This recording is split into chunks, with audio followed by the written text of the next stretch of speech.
Assalamualaikum warahmatullahi wabarakatuh. Berjumpa kembali dengan saya, Trianto, guru mata pelajaran ilmu pengetahuan sosial kelas 7.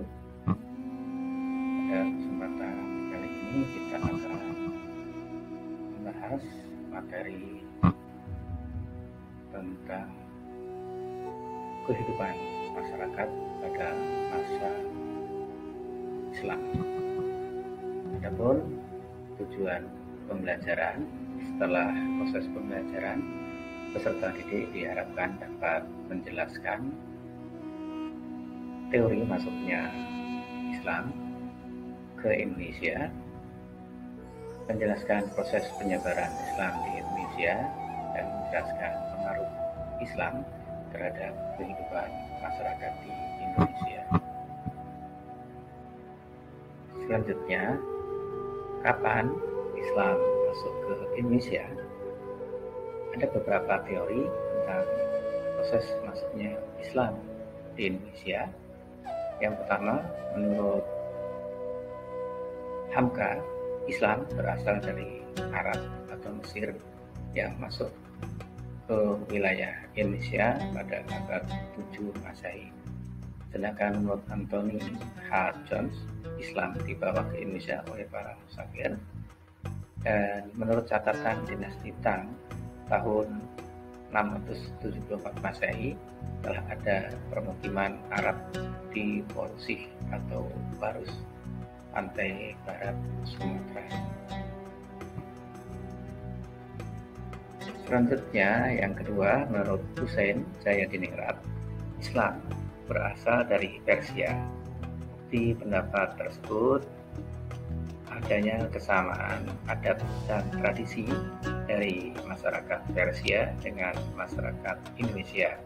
Di antaranya tradisi Asuro, tradisi Tapot, seperti yang terdapat di Pariaman, Sumatera Barat, dan juga di Provinsi Bengkulu.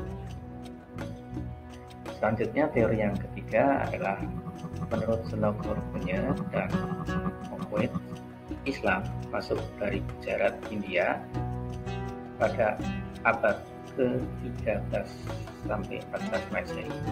Menurut Mokwet, dia menyebutkan adanya bukti adanya kesamaan angka pada batu nisan Sultan Malik Al-Saleh 698 Hijriah atau 1297 Masehi dengan batu nisan di Cambai, Gujarat. Sedangkan menurut Marco Polo yang pernah singgah di Sumatera menyebutkan bahwa Perlat merupakan kota Islam penting pada waktu itu. Selanjutnya, bagaimana proses penyebaran agama Islam? Seperti tampak pada peta, dapat jalur perdagangan laut dagang dari Arab, Persia, dan Gujarat menuju ke wilayah Indonesia, bagaimana yang ditampakkan pada peta dengan garis warna ini adalah jalur darat, jalur perairan yang menyeberangi Samudra Hindia sampai ke wilayah perairan Indonesia. Selanjutnya, pengaruh hubungan dagang terhadap masyarakat di Indonesia.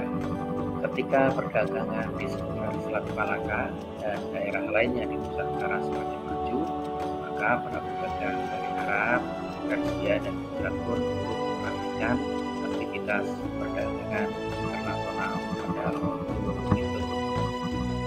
Kemudian, kapal-kapal dagang dari Arab, Persia, dan Gujarat pun sudah di beberapa tempat di pesisir Pulau Sumatera sejak abad ke-7 Masehi. Melalui perdagangan para pedagang, ulama, pembalai, memperkenalkan ajaran agama Islam, hasilnya terbentuk permukiman Muslim di berbagai daerah, misalnya yang terdapat di Sumatera, Jawa, Kalimantan, Sulawesi, dan bahkan di Pulau Maluku. Selanjutnya, pada abad ke-13 Masehi, mulai berdiri kerajaan-kerajaan bercorakkan Islam. Kerajaan-kerajaan tersebut berdiri sebagai kekuatan politik ekonomi dan budaya baru pasca berakhirnya masa kerajaan di Indonesia yang bercorak Hindu dan Buddha. Selanjutnya, bagaimana proses penyebaran Islam di Indonesia? Setidaknya ada beberapa cara penyebaran ajaran agama Islam di Indonesia.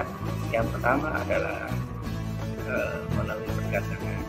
Para pedagang dari Arab, Persia, dan Gujarat selain bertujuan berdagang, mereka juga mengenalkan ajaran agama Islam kepada masyarakat setempat. Yang kedua,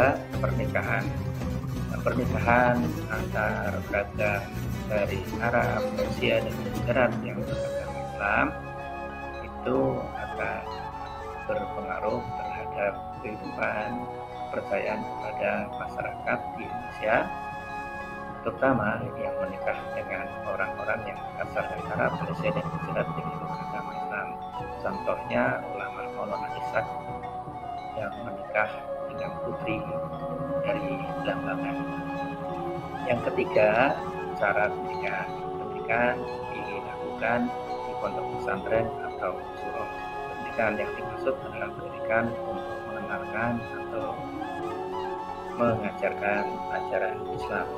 Kemudian yang keempat adalah melalui jalan kesenian, diantaranya melalui pertunjukan seni, diantaranya adalah seni wayang kulit. Selanjutnya, apa saja pengaruh Islam terhadap masyarakat di Indonesia? Yang pertama, pengaruh di bidang politik. Dengan berdirinya kerajaan-kerajaan Islam seperti Samudra Pasai, Demak, dan Aceh Darussalam, dan kerajaan-kerajaan lain di Indonesia. Yang kedua, bidang sosial seperti status sosial dalam masyarakat dengan contoh sebutan sunan, ulama, kiai, kaum santri maupun kaum abangan. Yang ketiga, agama Islam diterima masyarakat luas selain agama Hindu dan Buddha yang sudah dikenal masyarakat pada masa itu. Kemudian kebudayaan yang berkembang dalam masyarakat adalah seni bangunan seperti masjid, atap tumpang, menara, nisan, dan seni ukir. Demikian yang dapat dijelaskan materi tentang kondisi bangsa Indonesia pada masa Islam. Selanjutnya silakan kalian membuat tugas. Yang pertama, menurut pendapat kalian, mana teori yang lebih kuat terkait masuknya Islam ke Indonesia? Berikan penjelasannya. Dan yang kedua adalah buatlah penjelasan dari gambar pada latar belakang slide terakhir terkait peninggalan budaya Islam. Demikian, semoga bermanfaat. Sampai jumpa pada video berikutnya. Terima kasih. Assalamualaikum warahmatullahi wabarakatuh.